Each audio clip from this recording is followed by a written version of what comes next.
This video is brought to you by Passport, a sleek and easy-to-use Bitcoin hardware wallet that's taking the industry by storm. Welcome back to the Bitcoin Layer, where we analyze the global macro picture and how Bitcoin fits into it. Today's episode is with Noelyne Sumba. She is our newest addition to the TBL team. She is our Africa correspondent, helping us cover all of the big issues and happenings over on the continent. So please stay tuned for this wonderful interview and the first of many with Noelyne.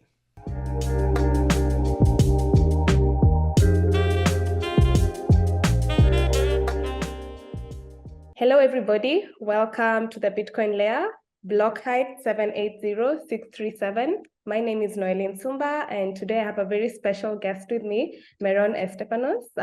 She's a human rights activist, a journalist, and also a researcher who has been contributing a lot, including advocating for the rights of refugees who have been kidnapped and tortured. So welcome to the Bitcoin Layer, Meron.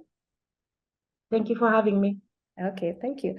So, Meron, I understand that currently you're not residing in Eritrea, and maybe I would like to start by asking you to describe for us how life had been in Eritrea growing up as a young girl and some of the positive memories that you can be able to remember as an African girl in Eritrea. Well, I left Eritrea very early at around age 12, so in my early teens. Yes. I have beautiful memory of growing up with, my childhood friends, area, schoolmates, but everything is based on a child's memory, like not as an adult. But then I visited my country later twice after I've left.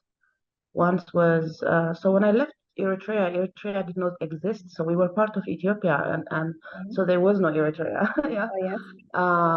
So it was like when I was living in Sweden, so Eritrea got its independence, and then so I came back when I was 17. I think I went back and spent around 7 months, and I have beautiful memories from that time as well. But then later, after many years, I went back. I actually decided, like I was living in Sweden for many years, and then I moved to Canada, and I lived many years in Canada. And I just felt, like my mom was the only one left in Eritrea, and she used to say, "Why don't you guys come back? Everyone comes back except my children." And so I just felt like, let me try it. Why not? And so I decided to move back to Eritrea, so when I moved back to Eritrea, what you have to understand is like I had no understanding of what Eritrea has become, because the first time I visited Eritrea was just like 1 year after the independence. So it was very new. People were super excited about being independent.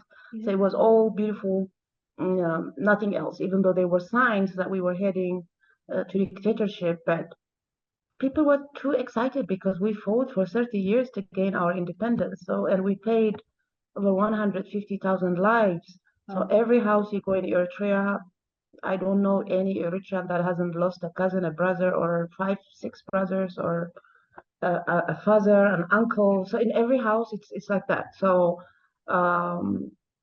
it's still so fresh, even though it was like 33 years ago almost. But these are your brothers and your uncles. In my family, we paid like for. And how do I forget them? How do I forget what they fought for? So when we gained independence, what happened was that people ignored like the red flags, just wanted to focus on celebrating this new country that we have gained. And so when I came back, Eritrea had become officially dictatorship, because in 2001, September 11, the U.S. World Trade Center was hit, terrorist attacks, so the whole world was busy focusing on what had happened on the terrorist attack in New York and in Washington and everywhere. So what our president did is like he took this opportunity while the whole world was busy discussing what had just happened in America. So just 7 days after that, on September 18 at 6 in the morning, it was declared on the radio that starting today, there is no free press in Eritrea, that there is a ban on free press. And that same day, so just as it was announced at 6, so that same day, 15 ministers, including the vice president with his wife, was arrested because they were calling for reform. They were asking for election. So you have to understand, Eritrea gained its independence in 1991, but until today, we have never had any election. So his ministers were asking in an open letter for a year, they were writing because they had free press at that time. There were many private media. And so these ministers, and including the vice president, was challenging the president, saying, okay, so what's the reason? Let's implement the constitution, because our constitution was supposed to be implemented in 1997. But instead, he started a war with Ethiopia in 1998. So, which the question of constitution just became forgotten until today. We don't have a constitution. What? Okay. Maybe if I can, on that note, so what is the constitutional makeup in Eritrea? What do you mean by no constitution? There is no constitution. There is no law. I mean, because it was approved by the people, by the parliament at that time, but the president refused to implement it. He had to sign it. So until today, and instead what happened, he dispersed the parliament. So we haven't had a functioning parliament. There's no parliament since 2003, if I'm not wrong. So it's like exactly 20 years. So the country is 33 years old, but yet we have never had any election. So the only thing that we have voted for was in 1993, whether Eritrea should be an independent state or not. So there was a referendum, and we voted for yes, and that's it. Officially, Eritrea became a country. But after that, we were supposed to draft a constitution, which was drafted and approved by the people, and then later by the parliament and everyone. But the president did not, because approving the constitution would mean like Eritreans would have democracy. So we would vote for whoever we would elect, our leaders, whoever we choose for. He didn't want to gamble, even though at that time, had he done elections, I believe like he would have won, because he was a favorite. I used to love him myself. I used to see him as our hero, because he led the movement for independence. But later, so all I have is all those beautiful memories, but not knowing. I didn't know about that there was no free press. So Eritrea became officially dictatorship in 2001. I'm moving back in 2002. So when I moved back, people could not believe, because they thought that I was deported. So everyone I met was like, did you get deported? I'm like, no, I chose to come back. And they would be like, no, there's no way, because people are fleeing. Nobody could understand, why is she coming back if she have a passport, a Swedish passport? Like, why is she back? Because no one can understand. And I did not understand, because I didn't see anything. So I did not understand when people were talking about politics and things. It didn't make sense. But slowly, I lived there for 2 years. So I started opening up my eyes. I didn't need anyone to tell me. Things did not make sense, because here I am that have not contributed anything for this country, coming from Sweden because I hold a Swedish passport, being treated like a queen, while the people that bled and sweated for the country were being treated like slaves. So everyone have to do military service, like from the age of 15 until you are 50-year-old. So that means you are the property of the government all your life, at least your golden age. 50 to 50. So this is that indefinite military service. Yeah. So imagine being a young woman like you, how many years you would have been, and you wouldn't have a chance to learn, to educate yourself, because the last year high school, you have to do it in the military camp. So if you have good grades, you pass on to colleges that are not accepted anywhere in the world, that they have closed down the only university, and opened up colleges that that doesn't really count anywhere in the world. But they will be sending these kids, but it doesn't matter. Then after you graduate, so you have to serve. If you become a doctor, so you have to work at the hospital as part of your military service. So you're working for free until you are 50, until you get discharged. To get a passport between age 55 to 50, you're not allowed to own a passport, because you just can't. And so living in your country legally, it's just a dream. Owning a passport for us Eritreans is a luxury, because no one has it unless you are discharged from the military. That's the only way that you can have. So all these things was just shocking. So when I was there, there are military police in every street, in every block that you walk. Like, they will ask you, like, where is your permission paper? Because everybody's in the military. So if you are in town walking around, so you have to have a reason. So if I'm a person that lived there, so that means I've had like a permission slip that that I'm allowed to visit. So that's why I'm here. So I show them. It shows how many days that I have the permission. And if my permission has expired, I'll get arrested and sent back to the military camp. But with me, all I had to do was just show my Swedish passport, and then they would let me go. So these things did not add up.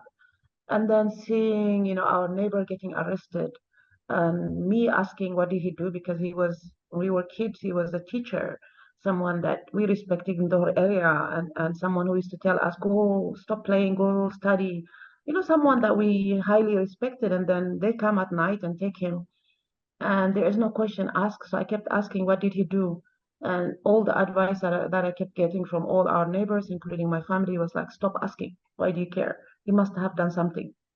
But it didn't make sense to me. So I kept asking the coming days. I said, like, is he going to appear in court? Can we go see what he's being accused of?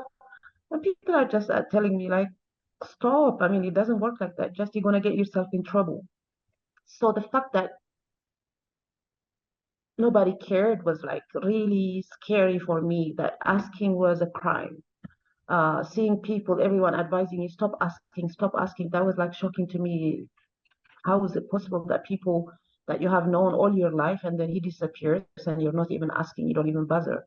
Um, so that was really shocking things to me. So this kind of things, slowly start making sense, and I start seeing for what it is. So after 2 years living in Eritrea, I decided to come back to Sweden, and I came back, and then I became an activist. Um, Not by choice. It was just like when I came back, so seeing these Eritreans that romanticize the dictatorship in Eritrea.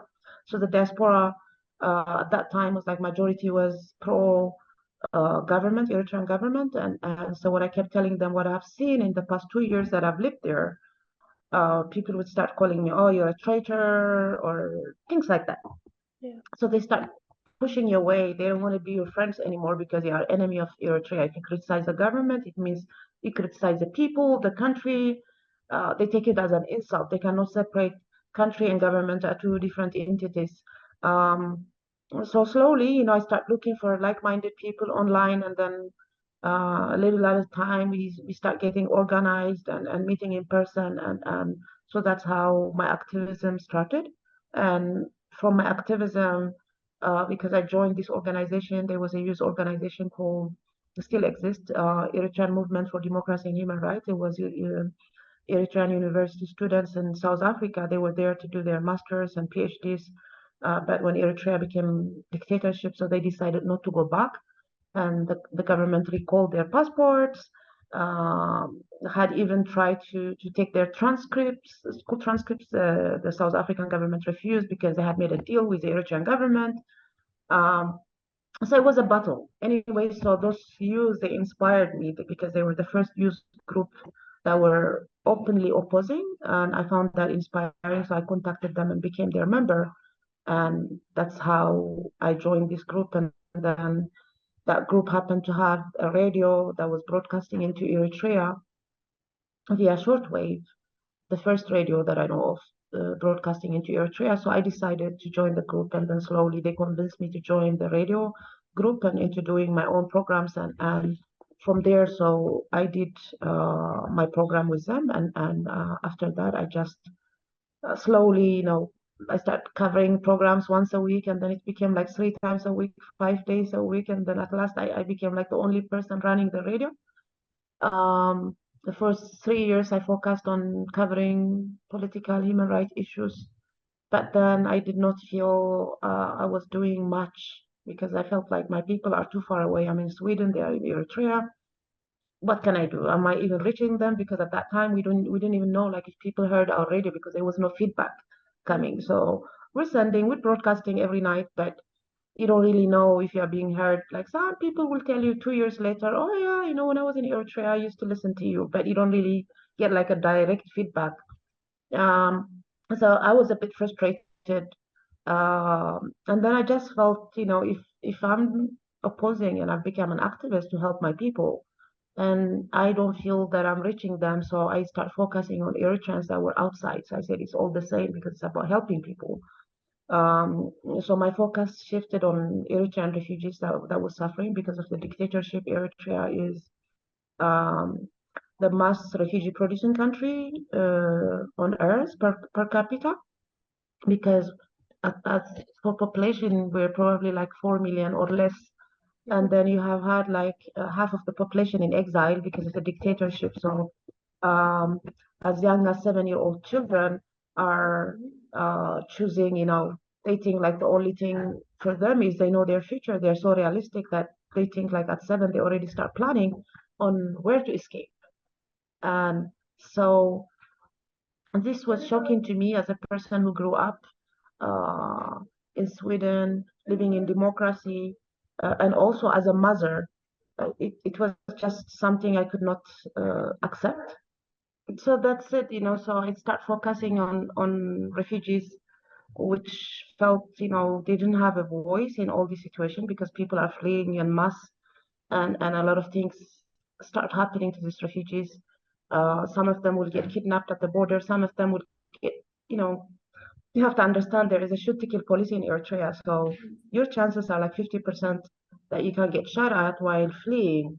But people are willing to take that risk. And then knowing also, if you are a lucky one and you manage to get out without getting shot at, there's also 50% chance that you will get kidnapped at the border in Sudan and sold.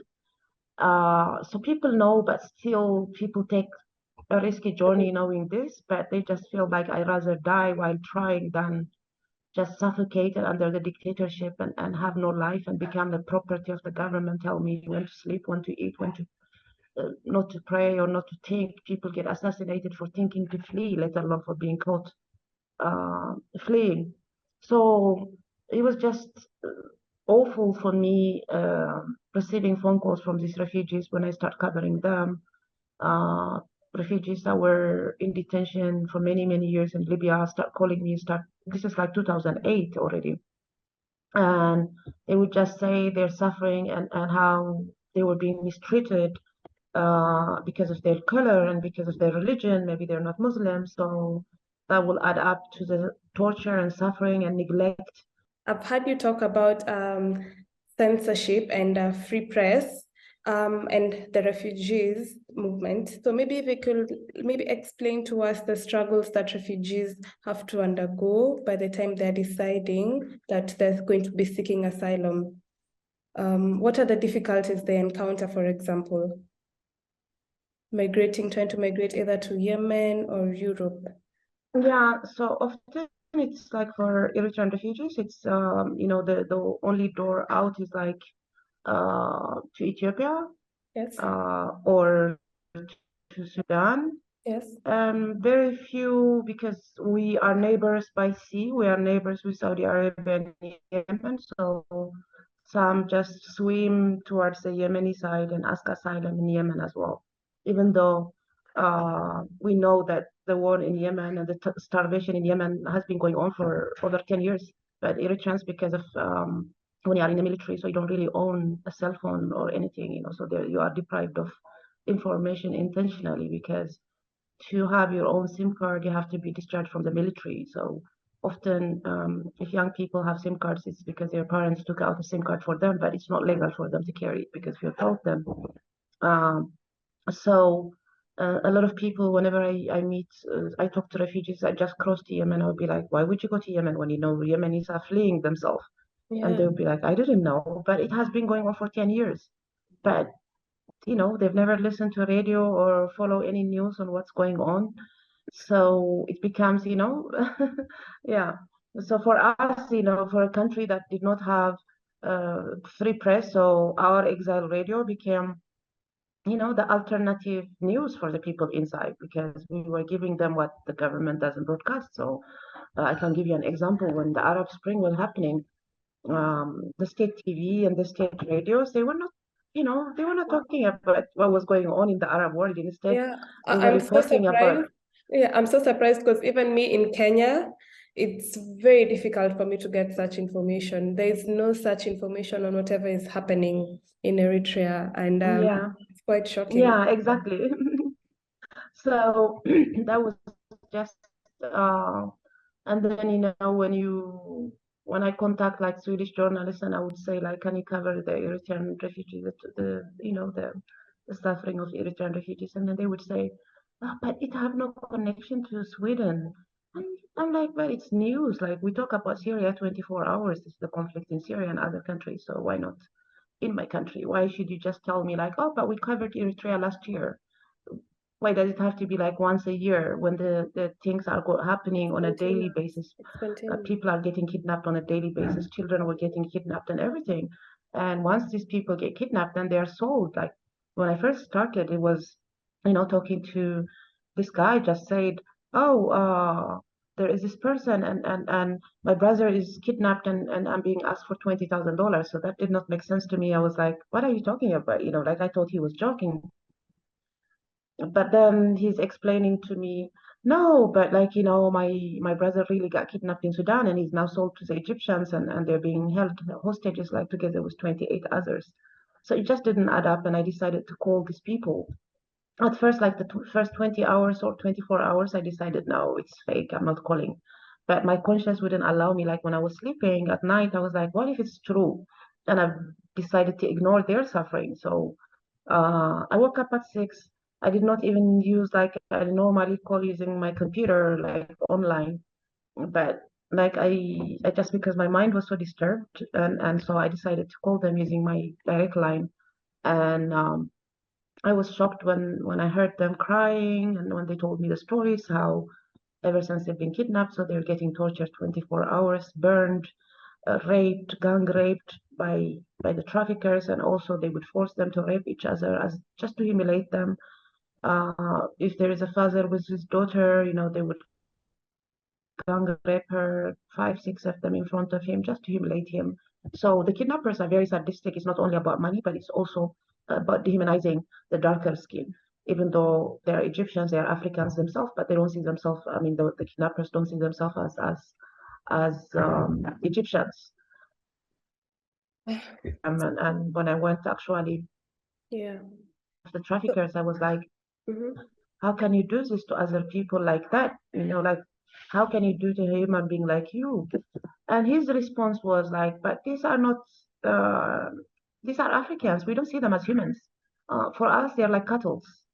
I was like, but who tortures cattle, even if you think they're animals, but who tortures animals? And he didn't have a response. And while there, I'm asking the children what they would like to be when they are grown up. These are like the tortured children.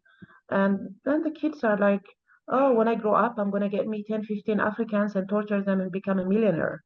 Um, so for us Eritreans, we were forced to pay ransoms because if if you don't hear it, if you don't see it, it's fine. But these people are actually on the phone with you as the torture is happening, and you have to listen to that.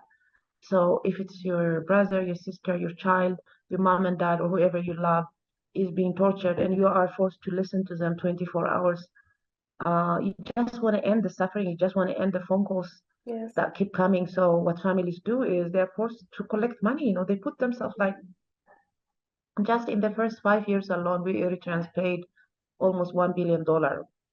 um, A lot of in money. ransom payments. This is just in 5 years. We're talking about this is up to 2013. Now we are in 2023. So in the past 10 years, I don't know, maybe it could be $5 billion. Who knows?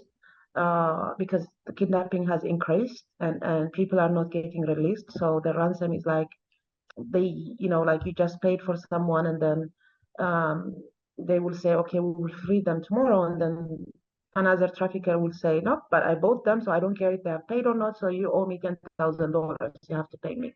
So nowadays it's like families are paying 6, 7 times, so which is like $70,000. When it started with $2,000, and then when we paid 2,000, it reached to 4, and then 8, and then it went like from 8 to 20, and then it reached to $70,000. And we have, because we've been migrating a lot, so we have a very large diaspora community who is very giving, and so people just donate like on a daily basis. Like if I open my Facebook page, sometimes it's so depressing because all you see is like people asking, my cousin is kidnapped, my son is kidnapped, please help me, I need this much money. So it's always like, there is on a daily basis people asking for donations, and we Eritreans have become so numb. You have this, and then you have, those that are drowning in the Mediterranean Sea. Like I received those calls as well, and people would be like, we are 800 people, we're drowning, please help us. And I'm like, I didn't ask for that responsibility, but they would say, oh, after God, our life is in your hand. And I have not asked for that responsibility, but they've decided to give me that responsibility. And how do you say when 800 people are telling you we're drowning, no, I cannot help you, you just can't. So then I will have to call. I remember the first phone call that I received from the sea. They were, I don't know, over 500, 800 people. I don't remember the exact number. Uh, so they're like, we're drowning, please help us. And I didn't know what to do. So I reached out to social media asking people, what do I do? This is happening. And people were giving me advices that I should call the Italian Coast Guard. So someone sent me the number, and then I called the Italian Coast Guard saying, there are people drowning and this is their location. And then they're telling me, no, but they are closer to Malta, so call Malta. And then I'm calling Malta, and Malta is like, nope, they are closer to Italy, call Italy, because rescuing these Black people would mean taking them in and giving them asylum, and nobody wants mm, Black people coming into their country. So they play this bureaucracy while these people are drowning, and water is like going up and up. And it went on like for almost 78 hours, and I couldn't sleep because I'm worried, like, have they rescued them? Have they not? So I start tweeting about it on Facebook and on Twitter. More and more people start engaging to those tweets, and some journalists wrote articles about it, and so Malta was forced to rescue these people. So once that happened, so these refugees, they sent all kind of thank you messages on their social medias, which created like more people start calling me. So before they depart from Libya, they start holding my number and saying, okay, because she rescued these people, so in case something happens to us, it's good to have her number. So suddenly my numbers start getting shared all over the world. Sometimes refugees will call me from Libya, and then they will say, I found your number on the walls. It says, in case of emergency, call this number. And they have no clue who I am, and I don't know who these people are. But so it went on like that for many years, where sometimes in a day I would get like 7 calls from 7 boats in distress, and trying to get them help is it's a pain. And there's also the suspicion. So when you're calling and saying, can you rescue these people? So nowadays the European laws has changed. So anyone that helps these people, that rescues them or that try to rescue them, can be indicted by Italy. So you can be accused of human trafficking and smuggling. So nowadays, like, the NGO rescue boats are getting arrested. People like me that are helping them are getting indicted. I've been indicted myself, which was later dropped. But, it's already a hassle trying to save people, but also to be arrested and fined for rescuing people. It's just, they keep making it difficult for these people, because all this is because of our weak passports, which we never discussed. I mean, like, while Europeans, me with my, I think Sweden is like #1 strongest passport in the world. I can travel to over 190 countries visa free. And then you have the African passport that doesn't even get you to another African passport.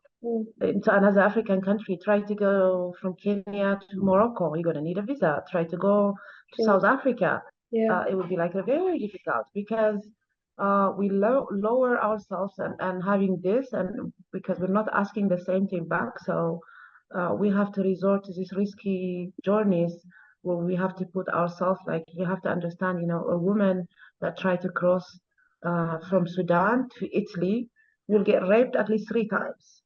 And every woman knows this. Even men know that they will get raped. But the women would protect themselves by going and injecting themselves like something that so that they don't get pregnant, but they know that the rape is going to happen. So how sad and how desperate and how you must be for you to choose, yes, I'll get raped, at least let me protect myself not to get pregnant. So this is what they go through, and and the West refuses to acknowledge this, and then you have Europeans that pretend to be like the champions of human rights, while we talk more about the US police brutality of how many Black people are getting killed, which we should do, of course. But I'm saying like Europeans kill more Black people on European waters than anywhere else in the world on a daily basis. 500, 600 Black and Browns are dying in the Mediterranean Sea, but we never talk about it because it's just not important. But to us, these are not numbers. I refuse to accept them as numbers. I fight for these people because these are human beings. So all these things were the difficulties, not only the suffering of the refugees, but the sufferings are intentional because of policies, even though the UN Refugee Convention says you have the right to seek asylum anywhere where you feel safe. It doesn't mean that it has to be the next country that you cross. Maybe that country is not safe for you, where you feel safe. So often people forget this and try to make it like we don't want you here. But let's not forget all the problems that we have in Africa started because of the way our colonizers left. It's true. Yeah. You have to understand it. So the problem that you have in Kenya is it's designed because that's how the colonizers left, and it continued like that. Every country that you go in Africa. So who are you? Like you guys that conquered like almost three, three parts of the world, and enslaved people and conquered and ransacked, and you left conflicts behind when you left. And now you're telling me I'm not allowed to come here, and in the laws that you created yourself, where you said everyone is allowed to seek asylum, where they see in a safety, where they feel safe. And so they're breaking their own laws, making it hard for people like my people that are suffering and others that are going through the same route. This doesn't just happen to Eritreans, it happens to other Africans as well. It's true. With us, it makes it worse because we are targeted because they feel Eritreans are rich people because of the large diaspora community that we have. So it makes them feel that we are rich, but we are the poorest of the poorest. Kenya is much richer than Eritrea, or any other African country is much richer than Eritrea. It's not about that. But these kidnappers, that's what they think. They think that we are rich, and so it's intentional when they kidnap Eritreans. Sometimes Ethiopians get kidnapped by mistake because we used to be the same people. We look the same. And so what the kidnappers tell them when they find out that they are Ethiopians is like they torture them and before they sell them and tell them you have to say that you are Eritrean because nobody would want to buy an Ethiopian because an Ethiopian is not going to pay ransom. This is the way the kidnappers think. So it's intentional, whether it's a kidnapping in Libya, or whether it's a kidnapping in Sudan or in Egypt, it has been intentionally targeting Eritreans. And so these people have nowhere to turn because the moment you leave Eritrea because you have left illegally, you're not even Eritrean. For Eritrean government, they don't care because you're just a traitor that fled. The only way back is like for them to care is like that wherever I end up, if I live in Sweden, I have to pay 2% of my income tax. If I'm in Uganda, I have to pay 2% of my income tax to the country that made me flee from my own home country. So because of these laws, people turn to activists like me when they are in need. Normally, you're supposed to call your embassy when you are in need, when something happens to you when you are abroad. But for Eritreans, they can't afford to do that. There's deportation and all other kind of threats. So for this reason, they call me, and I try to assist as much as I can. And so this has been my life for many years, being the voice for the refugees and trying to help them. At the beginning, when I started dealing with the kidnapping, so what I thought was I was so naive. I felt like if I contact organizations, countries, let them know what's going on, this will stop right away.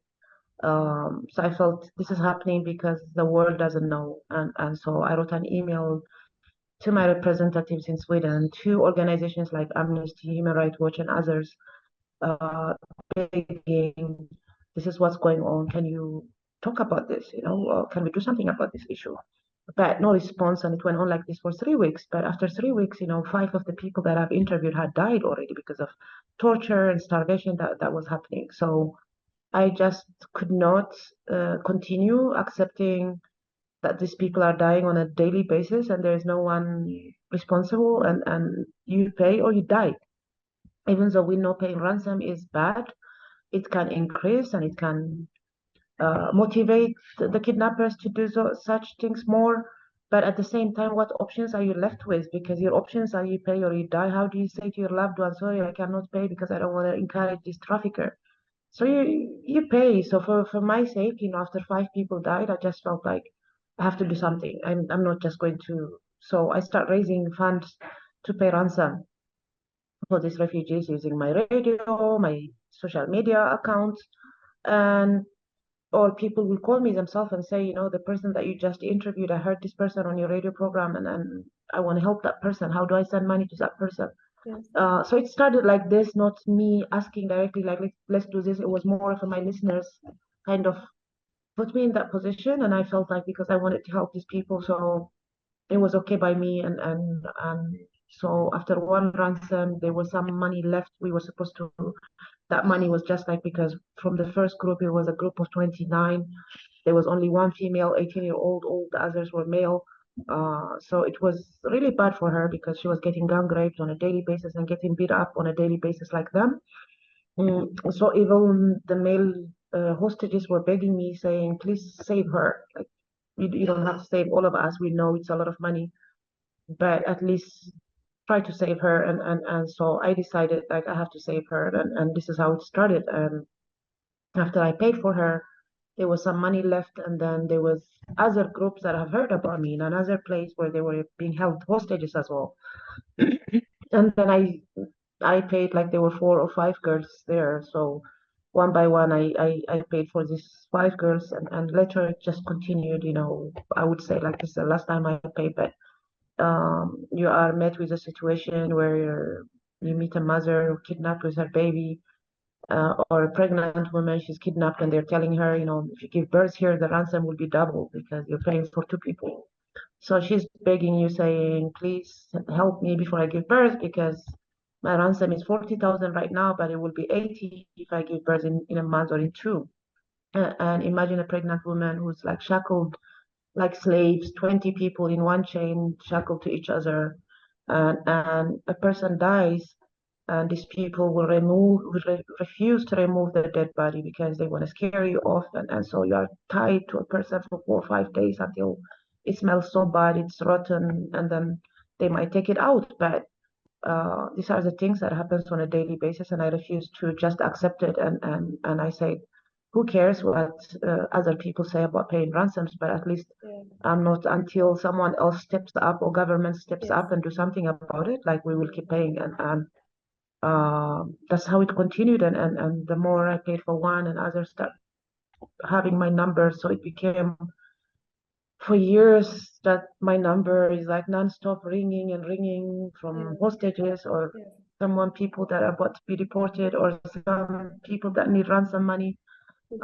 Yeah, so this is my life. Yeah, maybe when I talk about the payments now, the payment system, I am aware you of the Hawala system of payments, and because this is a Bitcoin podcast, I'm interested in knowing when did you discover Bitcoin as a means of payment, and how has it been able to assist you in this, and what challenges are you currently facing in terms of using it maybe as a payment system?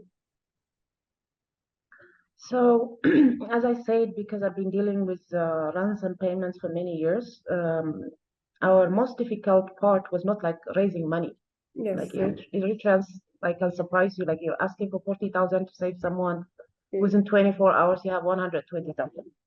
Like, they're really good. Like, we're really good when it comes to helping communities. And so raising money has never been the difficult part, but it's like sending the money to the traffickers. And the traffickers often, like, these are not people that have logic, that can think, that can understand that it's really hard to move money like $30,000, $40,000 at once. But they don't really care. They will just tell you, I want you to send the money by Western Union or MoneyGram today. And sometimes they would just give you like an hour and a half, or sometimes they will tell you have an hour to make the payment. So try going to Western Union, try to send $30,000. The limit is $4,500. Yes. And you go to MoneyGram, the limit is 7,500. I don't know if they have changed it, but at that time it used to be $7,500. So this, and MoneyGram was cheaper, of course, also. But I'm by myself, so okay, I have all this money, and when you ask people, can you come and help me, like, to make payments, so people think like they're doing something illegal, and they'll be like, no, I don't want to get involved in making ransom payments or something. So it was always hard. So I have to use, like, very few friends were like would say, okay, we will help you, and then we would go to two places. So that means if we are in Western Union, we have sent like $9,000 to people. If you go to MoneyGram, it's about $15,000. But the problem was, just after we did like 4 or 5 ransom payments, MoneyGram figured it out, and contacted all of us that were making these payments, and said like, you're not welcome to use our services. So now our option is just Western Union, Yeah. and which was even worse because it's 4,500. So you're going to need more people, and which was very difficult to have people that would say yes to make this payment. So I have to go like from one Western Union office, and then I will go to another office and make another 4,500. If I'm lucky, I'll have 1 or 2 friends that will help me to do the same kind of payments, and then we will go 6, 7 different locations of Western Union and make the same kind of payment to the same people. And often that was very difficult. And the Hawala system is always the same thing, like they have to ask you because they're the ones that decide, the traffickers decide on how they want to get paid. If they say MoneyGram or Western Union, you have no option. It has to be MoneyGram or Western Union. If they say send it via Hawala, um, it's still difficult in the West. Like anything that if it's reached $10,000, then there is a red flag, and any bank will ask you like why. You need to give information, and you cannot send like on a daily basis because it's a lot of money. Yes. So this was very difficult for me, and I've known about Bitcoin like for over 10 years because I've been attending the Human Rights Foundation, the Oslo Freedom Forum, for the past 11 years.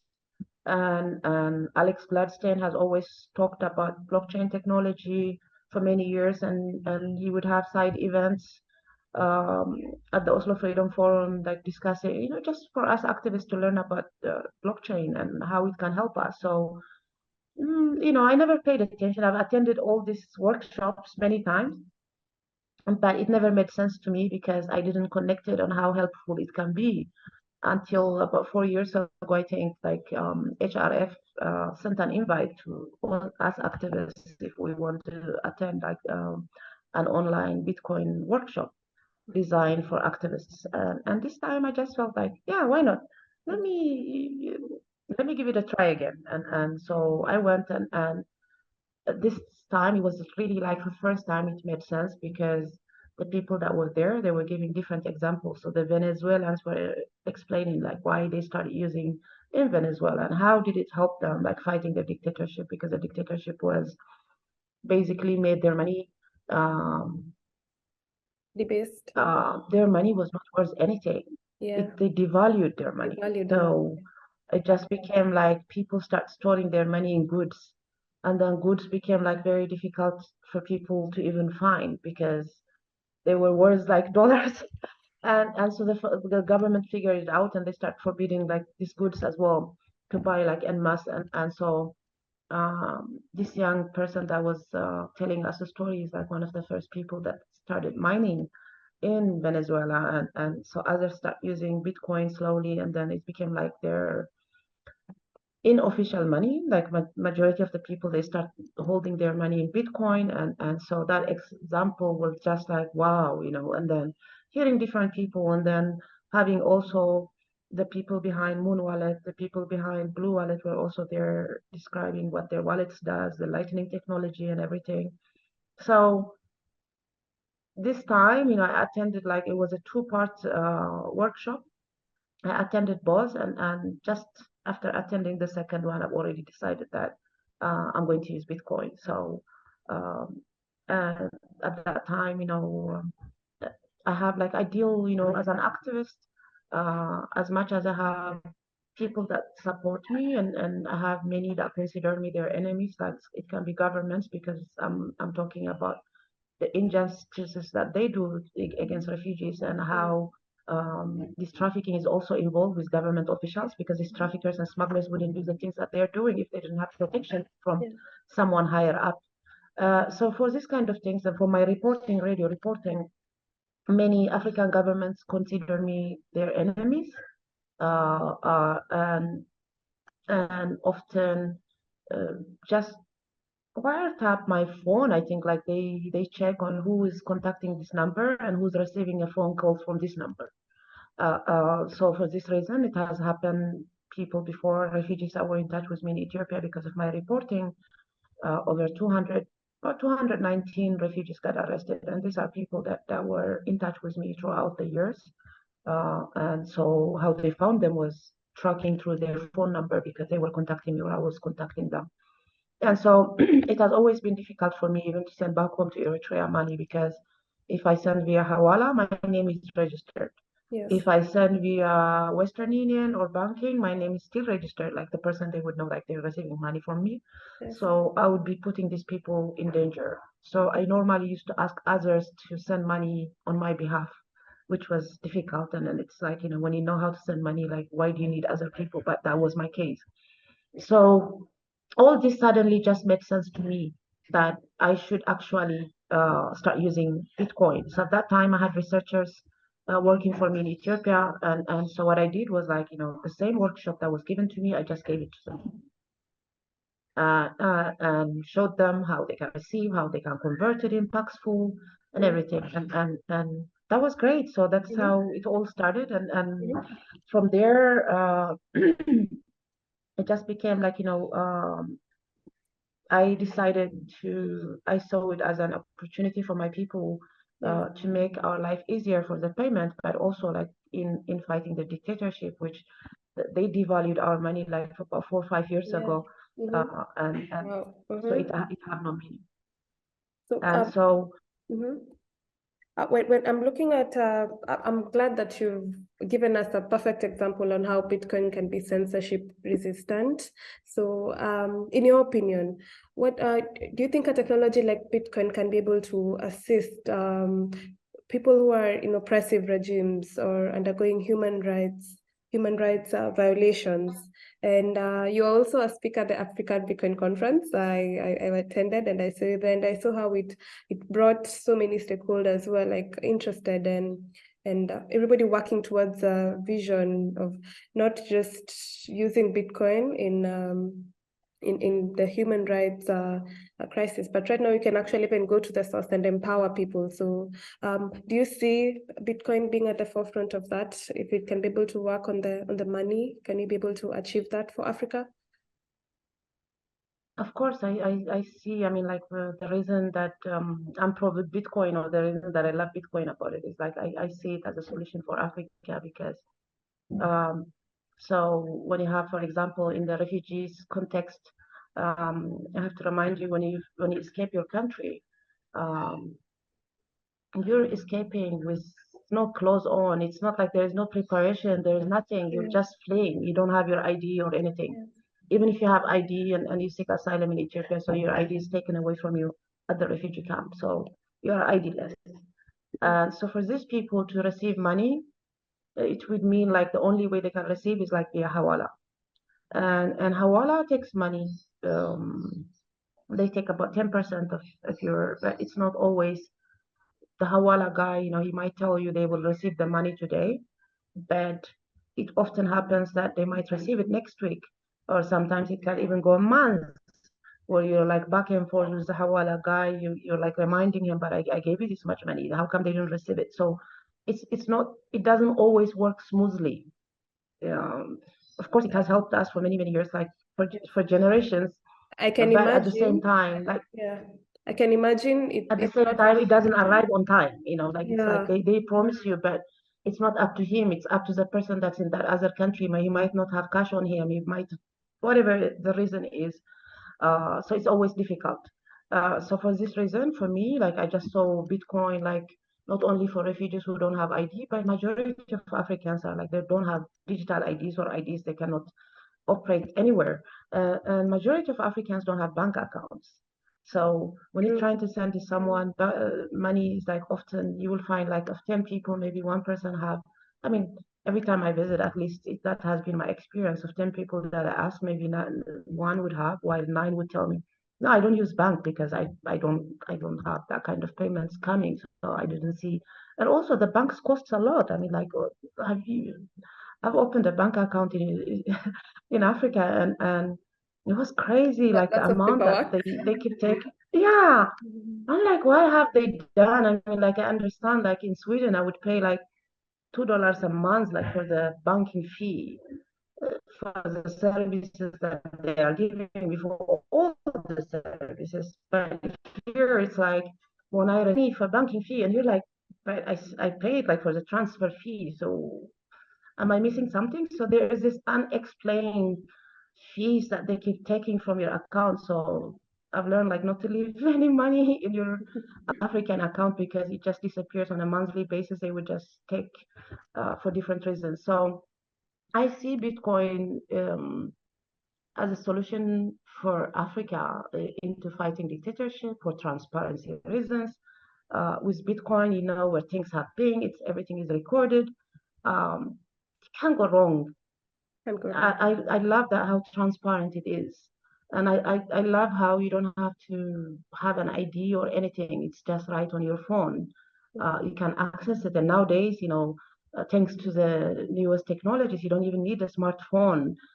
So all these solutions that are coming, it's making, I mean, I don't think like those solutions would be useful for elsewhere, but Africa. But Africa. So that's why I'm a strong supporter and advocate of Bitcoin. Okay, yes. Of course, Bitcoin is hope, Meron, and we're constantly working. And thank you to people like you, even us, the young, are now involved, and we can be able to work towards making Africa a better place. So, your work is really inspiring, Meron, and I would like to help you raise awareness, and probably maybe if you could tell our listeners where they can be able to reach you, how they can be able to support you, any Bitcoin wallets we can be able to, to access and send you some sats. Sure, I'll share with you my wallet. You know, anyone that's interested to know more about my work, there's enough materials. There are documentaries. I've been featured in over 10 documentaries, probably 14 documentaries. Yes. Some of them you can find them on YouTube. Mm-hmm. You can reach me on Twitter. That's where I'm active. I'm not much into other social media platforms, but I do love Twitter. So if you want to reach out, you can always DM me on Twitter. Yeah, and thank you for having me. Thank you for joining us, Meron. Have a good day. You too. Thank you very much. Once again, this video is brought to you by Passport, the cutting-edge Bitcoin hardware wallet that is so easy to use, you already know how to use it. It's got a gorgeous design and a familiar interface. Just like a cell phone, Passport makes it easier than ever to self-custody your Bitcoin. No more sitting hunched over the computer or staring at a tiny screen trying to figure out how to set up your Bitcoin hardware wallet. Passport lets you take self-custody into your own hands. It seamlessly connects directly to your phone so you can view your balance and move Bitcoin into and out of cold storage with ease. You can go to foundationdevices.com and use promo code BitcoinLayer for $10 off your Passport, or just click the link in our description. Take care, guys. Talk to you soon.